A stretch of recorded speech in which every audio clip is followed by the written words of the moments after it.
Ерғали мен Жамиляның отасқандарына 27 жыл болды. Ерғали ешқашан әйеліне қарсы сөз сөйлеген емес. Әйелі не қалайды, соның барлығын жасайды. Әйелінің ақ дегені алғыс, қара дегені қарғыс. Екеуінің 2 қызы бар. Кіші қызы Ләйла мен күйеуі Жамиляның айтқанынан шыққан емес. Үлкені Лаура тұрмыста. Анасымен қатты жақын араласа қоймайды. Мереке кездерінде ғана кездеседі. 3 баласы бар. Күйеуі Рустам, белгілі бір компанияда директор. Жамиля өзі ауруханада мейірбике болып жұмыс жасайды. Ерғали болса, қарапайым таксист. Жамиляға өзінің өмірі ұнаған емес. Құрбы құрдастарының бәрі ауқатты. Тұрмыс жағдайлары жақсы. Шетелдерде жиі болады. Оның бар ойы, қалай ақша табамын, қалай бай боламын дейді. Сол себепті үлкен қызы бай ауқатты жерге ұзатылғанда қатты қуанған. Бірақ Лаура анасына ешқашан ақша берген емес. Анасының ақша десе ашкөз екенін жақсы білетін. Бір күні ауруханаға қарт әжей түсті. Дәрігерлер ота жасап, әжейді палатаға шығарды. Дәрігер науқастарды қарап, әжейге қарауды Жамиляға тапсырды. Жамиля, әжейге жақсылап қара. 1-2 күнде тәуір боп қалар. Жақсы, дәрігер. Сәлеметсіз бе, әжей? Отадан кейін өзіңізді қалай сезініп тұрсыз? Бәрі жақсы ма? Жақсы, айналайын. Әжейдің жағдайын сұрауға ешкім келмеді. Жамиля әжейдің ешқандай туысқаны жоқ екенін байқады. Әжеймен жақсы араласып, оның сеніміне кіруді ойластырды. Әжейдің жағдайын біліп, палатасына жиі барып жүрді. Денсаулығыңыз қалай, әжей? Бәрі жақсы ма? Жақсы. Тәуір болып қалдым. Өзіңізді жақсы сезінсеңіз, жақсы болыпты. Сізге ештеңе қажет емес пе? Бірдеңе керек болса айтарсыз. Қызым, көп рахмет. Сендей жақсы мейірбике кездескеніне қуаныштымын. Айналайын, әрқашан жолың болсын. Әжей, бұл біздің жұмыс қой.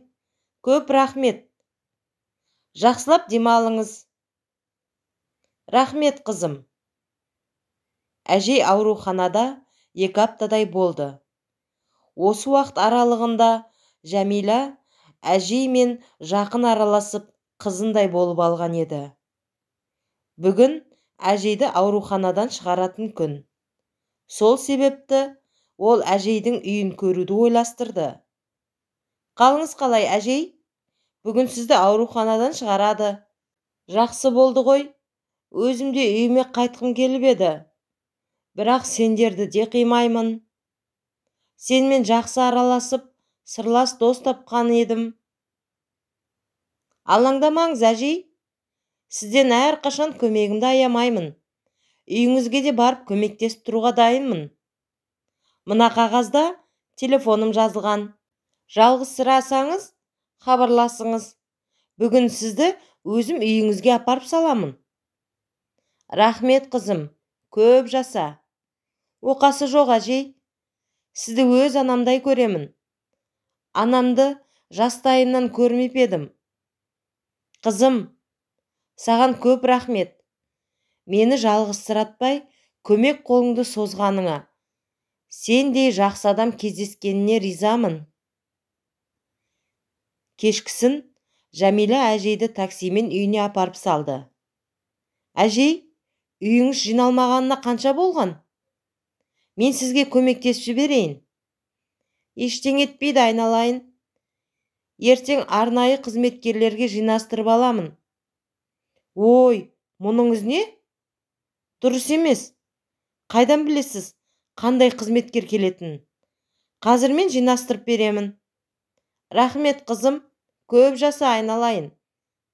Мына киімдерді киіп ал. Жалғыз қызымның киімі еді. Шетелге кеткелі 10 жылдан астам уақыт болды. Еш хабарсыз. Менімен байланысын үзген. Сіздің қызыңыз бар ма не? Неге? Не себепті сізді жалғыз қалдырған? Ол ұзақ әңгіме. Қайсы бірін айтайын? Әжей іштей күрсінді. Сізді тыңдауға дайынмын. Айта беріңіз.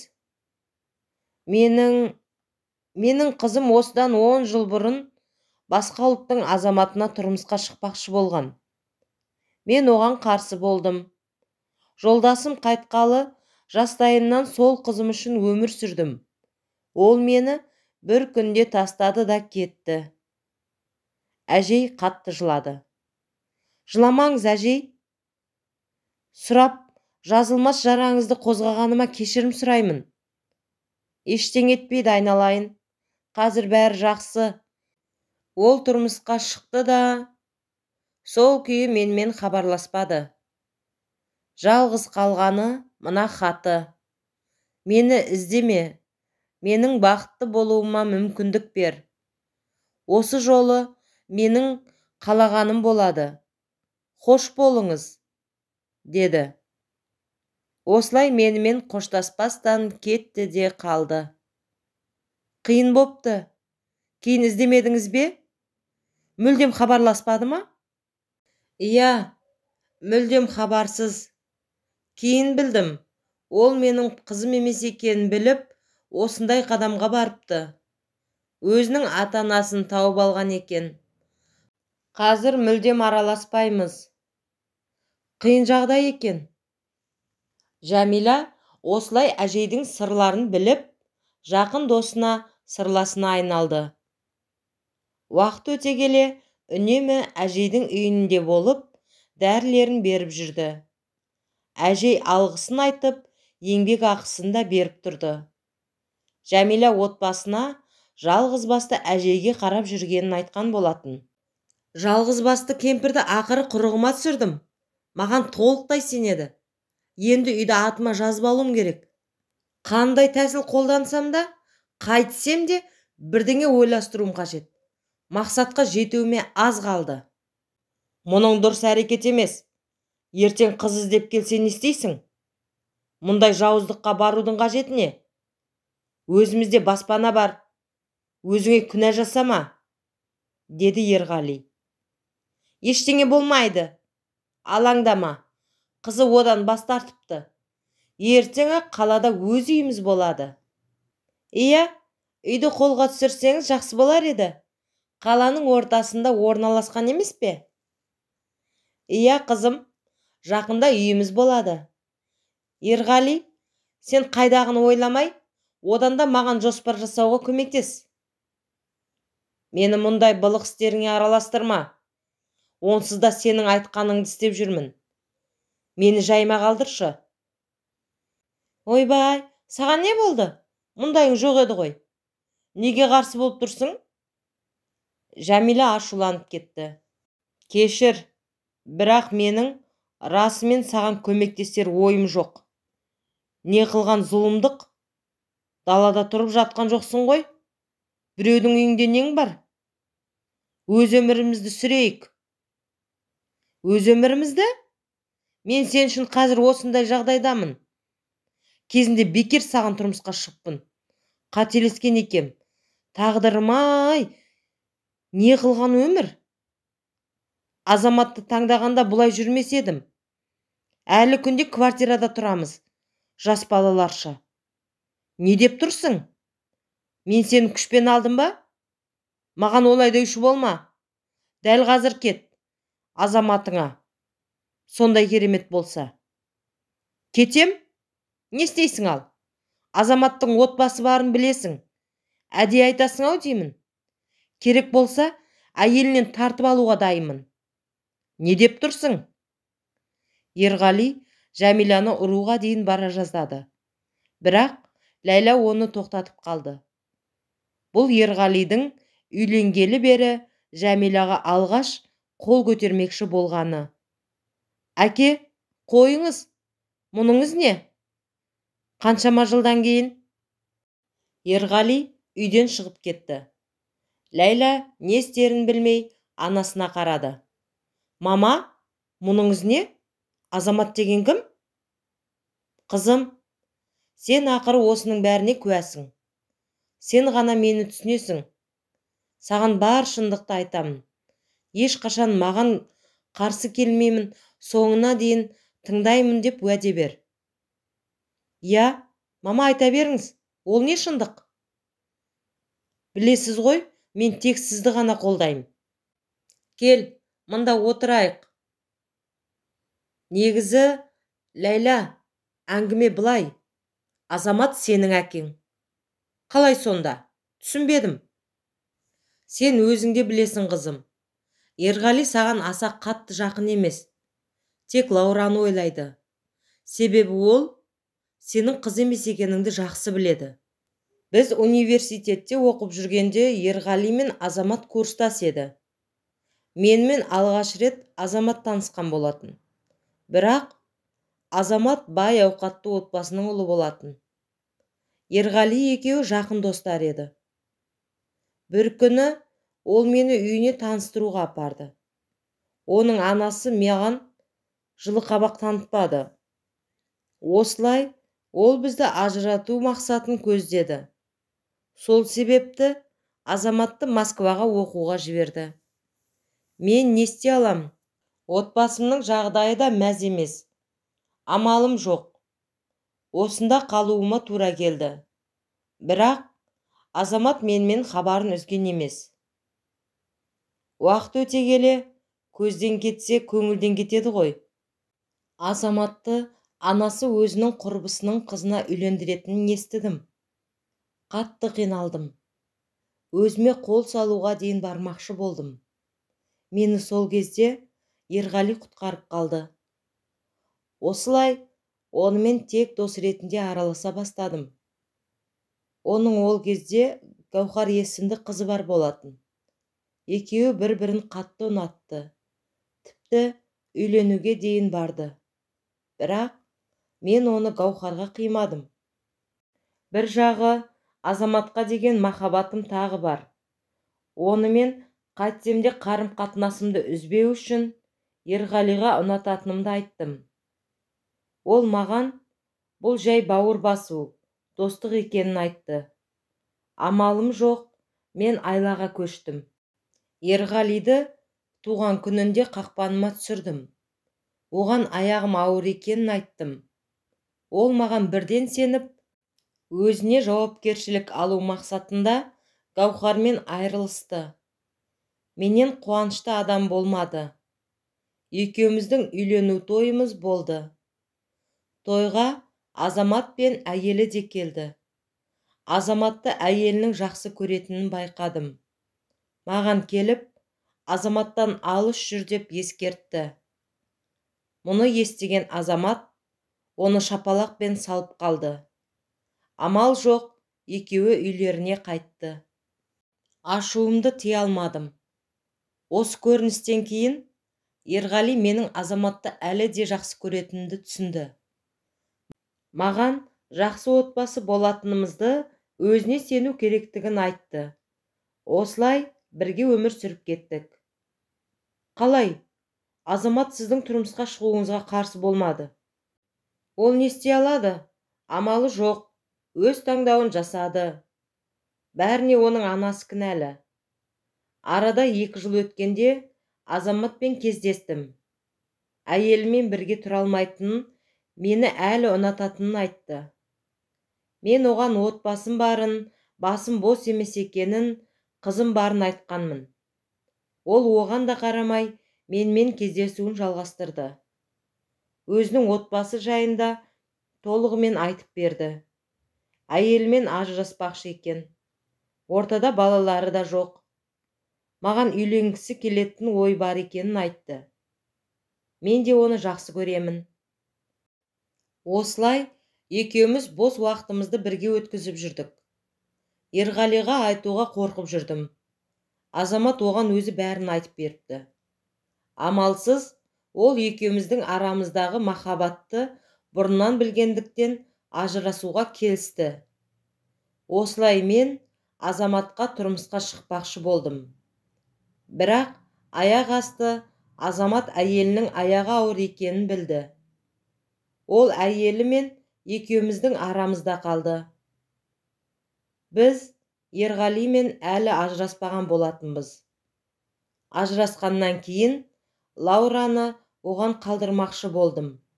Бірақ әйелі Азаматты жақсы көретінін айтып, отбасын сақтап, оны кешіретінін айтыпты. Өмірге ұл бала келетінін де білді. Сол себепті әйелі екеуі қайта табысты. Азамат анасының ақылын тыңдап, отбасын бұзбауға шешім қабылдады. Менен тек кешірім сұрады. Басқа амалы жоғын айтты. Мен тағы жалғыз қалдым. Амалсыз Ерғалимен бірге тұруыма тура келді. Ол да біздің отбасымыз үшін мені қайта қабылдады. Сосын мен босандым. Осындай жағдай, қызым. Мама, қандай қиын өмір. Өзіңізге ұнамайтын адаммен қаншама жыл бірге тұру. Әкем қазір қайда? Мен онымен кездестіріңізші. Әрине, қызым, кездестіремін. Екеуміз байланысымызды үзген емеспіз. Есіңде ме? 8 жасыңда саябақта кездескен ағай сенің әкең. Расымен де? Сол ағай ма? Иә, рас, қызым. Мені түсініп, қолдағаныңа көп рахмет. Ертең ақ әкеңмен кездесуге барамыз. Жақсы, мама. Енді бәрі басқаша болады. Ләйла Ерғалидің әкесі емес екеніне қиналған да жоқ. Туған әкесінің танымал кәсіпкер екенін біліп, қуанған еді. Ертесіне Жәмила Азамат пен қызын таныстырды. Азамат оларды жақсы қарсы алды. Үшеуі бірге тамақтанды. Әке, неге осы уақытқа дейін менімен кездеспедіңіз? Ләйла бейтаныс адамды бірден әке деп айтуға қысылмады. Қызым, мұның өз себебі бар. 10 жылдай басқа жақта тұрдық. Сені сырттай бақылап жүрдім. Анаңмен байланысымды үзбедім. Саған айтуға батылым жетпеді. Сен мені түсінбей қалады ма деп қорықтым. Не болар екен деген ой мазалады. Енді алаңдамаңыз. Сізбен кездескеніме қатты қуаныштымын. Рахмет, қызым. Жәмила қызымызды ақылды етіп өсіргеніңе көп рахмет. Қызым, саған сыйлығым бар. Қабыл ала ғой. Қандай сыйлық? Өзің ашып көр. Ләйла сыйлықты ашып көрді. Ішінде қымбат телефон екен. Рахмет, әке, көп рахмет. Неге әуре болдың? Мұның не? Деп Жәмила таңданған сыңай танытты. Алаң болма, Жәми. Енді Ләйла шындықты біледі. Оған қаншама жыл көрсете алмаған қамқорлығымды көрсеткім келеді. Ләйла, барлығына өзім көмектесемін. Бірдеңе қажет болса, маған хабарлас. Мына картаны қажетіңе қолданарсың. Рахмет, әке, деп Ләйла әкесін құшақтап алды. Оқасы жоқ, сен менің жалғыз қызымсың. Әке, менің Санжар деген ағам бар емес пе? Иә, бар. Азамат, ренжіме, мен сенің отбасың жайында Ләйлаға бәрін айтып бергенмін. Мұның жақсы болды. Қызым, уақыты келгенде Санжармен танысарсың. Иә, әке, мен кішкентай емеспін ғой, бәрін түсінемін. Ол да таңғалар, қаншама уақыттан кейін қарындасы барын білу. Күтпеген жерден қиын болар. Ақылыңнан сенің, қызым. Азамат оларды үйіне жеткізіп салды. Қызым, тағы да уақыт тауып кездесерміз. Әрине, міндетті түрде. Сау болыңыз. Сау болыңдар. Азамат Жәмиланың жағдайынан хабардар болды. Досы Ерғалиға іштей риза еді. Өзі ұнатпаған әйелмен қаншама жыл бірге тұру, өзгенің баласын тәрбиелеу, әрине кез келген адамның қолынан келмейді. Ендігі уайымы, отбасына Ләйла туралы қалай айту керек. Не болса да айтуға тура келеді. Бір күн болмаса, бір күн білетіні анық. Үйге келіп, әйеліне бәрін айтуға шешім қабылдады. Үйге келіп, әйеліне бәрін айтып берді. Азамат, мен сенің Жәмиламен қарым-қатынасыңды үзбегенімді, қызың барын бәрін білетінмін. Бірақ осыншама уақыттан кейін Жәмиланы қайтадан өмірімізге кіргізуге бел байладың ба? Менің төзім таусылды. Онымен қарым-қатынасымды үздім деп алдап келдің. Енді Санжарға айтпақшысың. Не істесең де өзің біл. Мен сенен расымен шаршадым. Ары қарай бірге өмір сүре алмайым. Санжар үшін бәріне шыдап келдім. Енді жетер. Оған еш нәрсе айтпа. Ажырасуға құжаттарды дайындап қойғам. Ұлымыз екеумізге тыныш өмір сүруге мүмкіндік бер. Қарлығаш, өтінемін, мені кешірші. Жастық шақтың қателігі. Өткенді қайта қайтара алмайым ғой. Менің Жәмилаға ешқандай да көңілім жоқ. Қызым Ләйла үшін ғана араласып жүрдім. Сені ғана сүйемін. Сенің сабырлылығың мен түсінігің саған деген сезімімді ұлғайтты. Осы жасымызда ажырасу ақымақтық, үлкен қателік болды. Кешірші мені. Әркез сенен кешірім сұраудан жалықпаймын. Иә, Азамат, әр нәрсе өз уақытымен. Сабырым таусылды. Әрі қарай шыдай алмаймын. Жетер енді. Менің сенің өткеніңмен күресуге күшім жоқ. Олай деме. Өзің де білесің. Жәмила үшін жан досым Ерғалимен байланысымды үздім. Енді сенімен жоқ, сені жібермеймін. Санжар бәрін түсінер. Маған сенің қолдауың қажет. Сенсіз өмір сүре алмаймын. Сен менің барымсың. Ерғали шыдамай жылап жіберді. Ер адам жылайды ма? Сені білмеймін. Жәмиланың сенде көңілі әлі бар. Не себепті ажыраспақшы? Екеуіңе тойып болдым. Арада қаншама уақыт өтті. Ешқашан олай ойлама. Сен ғана менің жан-жарым. Мәңгілік солай болып қалады. Ол мені Ләйламен қорқытып келді. Анама бәрін айтса, оның жүрегі нашар екенін білесің ғой. Қазір сен мені қолдамасаң, не істерімді білмеймін. Кешірші, өтінемін. Жарайды, жақсы, солай ақ болсын. Саған менің ешқандай сенімім қалмады. Жақын арада Москваға қайта ораламыз. Егер келіспесең, ажырасайық. Санжар үшін алаңдаймын. Сен үшін бәрін жасаймын. Отбасымыз үшін бұрынғы бақытты өмір сүруімізгеораламыз. Санжарға анама еш нәрсе айтпаймыз. Тек сен менімен бірге болсаң болды. Азамат пен әйелі еріксіз көз жастарына ерік берді. Екеуі қайта табысты. Мама, әкем қандай жақсы адам? Алғашқы күннен қамқорлығын танытты. Иә, жақсы. Қаншама жыл бойы оның көмегімен ғана өмір сүріп келеміз. Жас кездегі қателігімізге өзім де өкінемін. Амал не? Ештеңе етпейді, мама. Бәрі алда. Мен сіздерді қайтадан жақындастырамын. Қызым, ондайды еш уақытта айтушы болма. Оның отбасы бұзылғанын қаламаймын. Қазір екеуміз де ересек үлкен адамдармыз. Бір-бірімізге деген сезіміміз мүлде жоқ. Сенің алдындағы жауапкершілігің орындалса жеткілікті. Жарайды, мама, өзіңіз білесіз. Бір білерім, енді әкем менің айтқанымды жасауы керек. Иә, қызым, міндетті түрде. Ақылдым менің. Ерғали үйдегі болған жанжалды, Жәмиланың әжей туралы жоспарын Лаураға айтып берген болатын.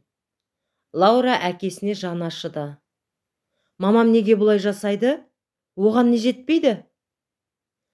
Білмеймін, қызым. Әке, біз не істей аламыз?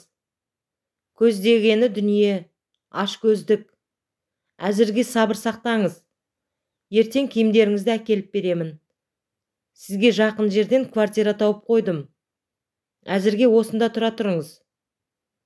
Рахмет қызым, өзім тауып аламын. Керек емес, әуре болма. Ата, мұныңыз не? Бізге жақын жерде тұра беріңіз, қысылмаңыз. Сізді түсінеміз. Қазір сізге қатты қиын. Бізбен тұруға да келіспедіңіз. Тұрмасаңыз ренжеймін. Рахмет балам, көп рахмет. Ертесіне Лаура әкесінің заттарын алуға үйіне келген болатын. Алдынан Ләйла шықты. Әкеңнің заттарын алуға келдің бе? Жақсы болды. Өзімізде шығарып салайық деп отқанбыз. Сенің мұның не? Әкең? Ол екеуміздің де әкеміз. Қалай сөйлейсің? Жоқ, қателеспе. Ол сенің ғана әкең. Саған не болған? Мамам екеуін татуластырудың орнына, мұның не? Мамамның әрекеті дұрыс емес екенін айтсаң қиын ба? Мамамды қолдаймын, бәрі дұрыс. Ал әкемізге келсек, менің әкем Азамат Жанғалиевич. Бұл не дегенің? Түсінбедім. Сүйікті әкең айтпады ма? Екеуміздің анамыз бір, әкелеріміз бөлек. Сендей әпкем барына қиналушы едім. Әрқашан өзіңді жақсы көрсетіп, көлгірсіп жүретінсің.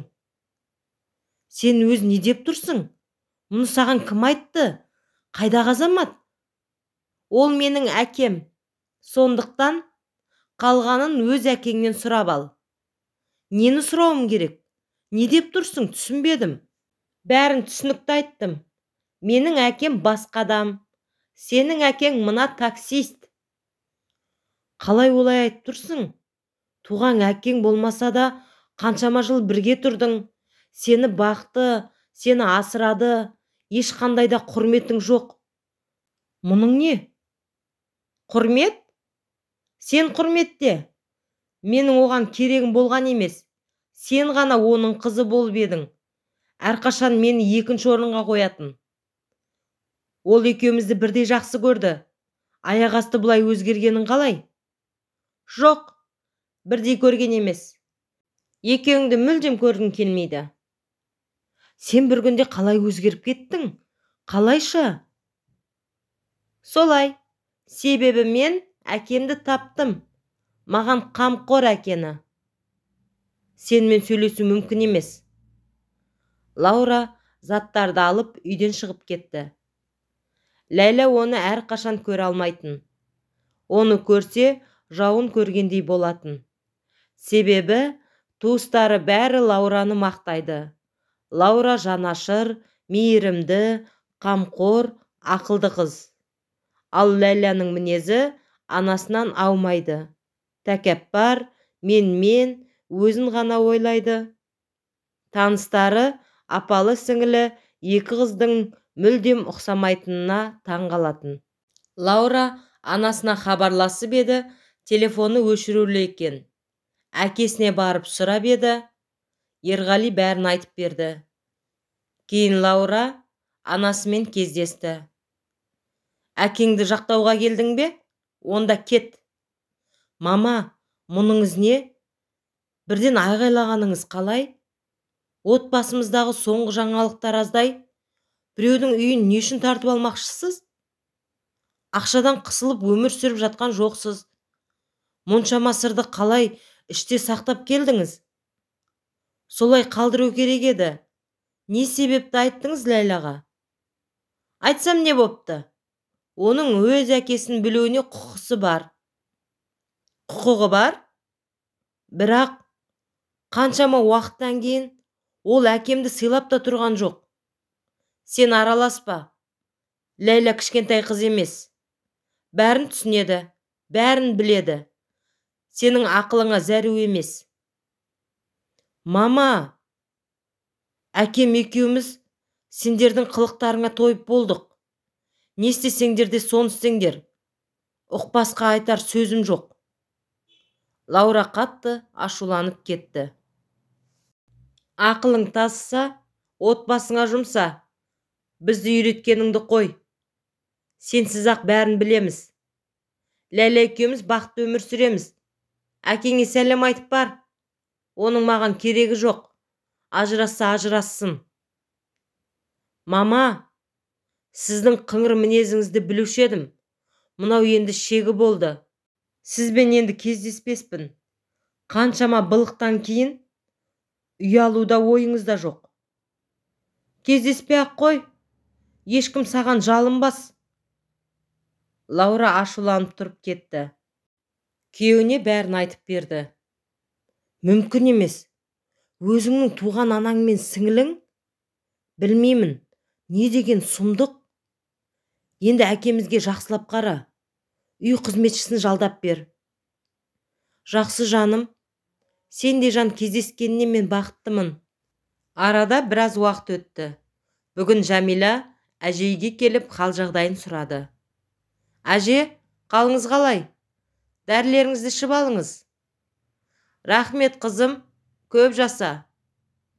Біраз жатып тынығып алайын. Әжей оянып еді, кенеттен тынысы тарылып, жағдайы нашарлай бастады. Әже, сізге не болды? Білмеймін қызым, көзім қарауытып, басым айналып тұр. Шыдаңыз, бәрі жақсы болады. Дәрігер сізге ота жасау керектігін айтқан. Сол себепті мына қағаздарға тезірек қол қойыңыз. Қазір ауруханаға барамыз, сізге операция жасайды. Сол үшін сіздің рұқсатыңыз керек. Иә қызым, рұқсатымды беремін. Қаны қай жерге? Әкеле ғой. Міне, мына жерге. Жақсы. Әжей қағаздарға ештеңе ойланбастан қолын қойып берді. Біраз уақыттан кейін жедел жәрдем келіп, әжейді ауруханаға алып кетті. Жәмила да бірге барды. Бірнеше сағаттан кейін әжей жүрегі тоқтап қайтыс болды. Жәмила оның дәрісіне түсініксіз ұнтақ қосып беріп жүрген екен. Бірақ анализден ешқандай шикілік байқалмады. Себебі бұл дұғаланған ұнтақ еді. Үйдің құжаттары, дүние мүліктің бәрі Жәмиланың қолына өтті. Заң жағынан да ешқандай қиындық болмады. Себебі бәрі заң жүзінде. Жәмила әжейдің қамқоршысы ретінде көрсетілді. Әжей оған өз үйін мұрагерлікке берген адам ретінде қалды. Жоспары жақсы жүзеге асып, ол өзін бақытты сезінді. Әжейдің қаншама жыл жинаған ақшасына рахаттанып жүрді. Ал Ләйлә болса, әкесіне қымбат көлік алғызып алды. Ерғали жаймен жалғыз тұруға үйреніп кетті. Үй шаруасына күнделікті қызметші әйел келді. Ерғали мен жасы шамалас еді. Екеуі бірге тамақтанып, әңгімелесіп отыратын. Ерғали оған өз өмірін қысқаша айтып берді. Қызметші әйел жұбату сөздерін айтты. Алаңдамаңыз, бәрі жақсы болады. Біз өмірде қателіктеріміз арқылы өмірдің сынақтарынан өтеміз. Сабақ аламыз. Мойымаңыз, бәрі жақсы болады. Өмір сынақсыз қызық болмас еді. Иә, дұрыс айтасыз Айгүл ханым. Өзіңізше, өміріңіз қалай болды? Ерғали мырза, менің өмірім сіздікіндей шытырман емес. Қарапайым ауыл әйелінің тағдыры. Жалғыз ұлымды оқыту үшін осында жұмыс жасап, қосымша ақша тауып жүрмін. Бір күні Айгүл пәтерге ұлын ертіп келді. Заттарымен бірге келіпті. Сәлеметсіз бе? Сәлем, қалдарың қалай? Ерғали түсінбей таңданып тұр. Қалыңыз қалай, Ерғали? Рұқсат берсеңіз, заттарымызды сіздің үйге қоя тұрайықшы. Пәтердің қожайыны аяқ асты бізді шығарып жіберді. Енді тұрғыза алмайды екен. Өзінің жақын туысы тұратын болыпты. Сізден ыңғайсыз болды. Пәтер тапқанша бола тұрсыншы. Ештеңе етпейді. Заттарыңыз тұра берсін. Көп рахмет сізге. Танысып қойыңыздар. Ұлым Әли. Әли, мына кісі Ерғали. Танысқаныма қуаныштымын. Мен де, деді Әли. Әли, заттарды мына жерге қояйық, деді Айгүл. Әли заттарды көрсеткен жерге жинастырып, апарып қойды. Жақсы, мама, мен кетейін, ертерек пәтерді қарастырып тауып алайық. Иә, ұлым. Қайда барасың? Әуелі бізбен тамақтанып алсаңшы, деді Ерғали. Иә, тамақтанып ала ғой, сосын барасың. Үстел үстінде Ерғали мен Әли жақын танысып, сөйлесіп кетті. Мама, көп рахмет, тамағыңыз өте дәмді. Рахмет, құлыным. Жақсы, мен кетейін. Сізге де көп рахмет, Ерғали ағай. Абайла, байқап жүр, құлыным. Жақсы, мама, сау болыңыздар. Ерғалиге Әлидің мінезі қатты ұнады. Жасынан әлде қайда ақылды, сабырлы, анасын сыйлайтын азамат екен. Ерғалимен де жақсы қарым-қатынас орната білді. Айгүл, ұлыңыз сондай жақсы бала екен. Тәртіпті, тәрбиелі, ақылды. Көп рахмет. Осы жалғызым. Оқуын бітіріп, дипломын алып, жақсы бір келін әкелсе, басқа арманым болмас еді. Иә, дұрыс айтасыз. Балаларымыз жетістікке жетсе, әрқашан қуанамыз. Болашақ келінде сіз сияқты сұлу болар, деп қалжыңдады. Кім сұлу? Мен ба? Сіз де айтасыз ау. Рас айтам, сіз сияқты ақылына көркі сай келініңіз болса жақсы емес пе? Иә, жақсы болар еді. Ыдыстарды жинастырайын. Айгүл іштей өзін ыңғайсыз сезінді. Неге асықтыңыз? Әңгімелесіп біраз отырмадық па? Қазір менің базарға баруым керек. Сосын ертерек жібере алсаңыз, үй қарауға көмектесейін. Өтінемін. Қазір сізбен бірге базарға барамын. Сосын бірге үй қараймыз. Жоқ, рахмет. Сіз онсыз да көп жақсылық жасадыңыз. Сонда да Ерғали айтқанынан қайтпай Айгүлмен бірге барды. Екеуі күні бойы бірге жүріп, арзан бағаға квартира тауып алды. Ерғалидің үй жағынан табылды. Лаураның құрбысының үйі екен. Лаураға әкесіне көмектесіпті. Себебі Айгүл ханым оған бірден ұнаған еді. Сол себепті ол әкесінің келешекте жалғыз қалмай, Айгүл ханыммен бірге өмір сүргенін қалады. Жәмила істеп жүрген жұмысынан бірден шықты. Әжейдің ақшасына өзіне көлік алды. Ләйламен бірге азаматты пайдаланып, ақшасына күндерін көрді. Екеуінің алмаған киімі, бармаған жері қалмады. Бірінші бөлімнің соңы.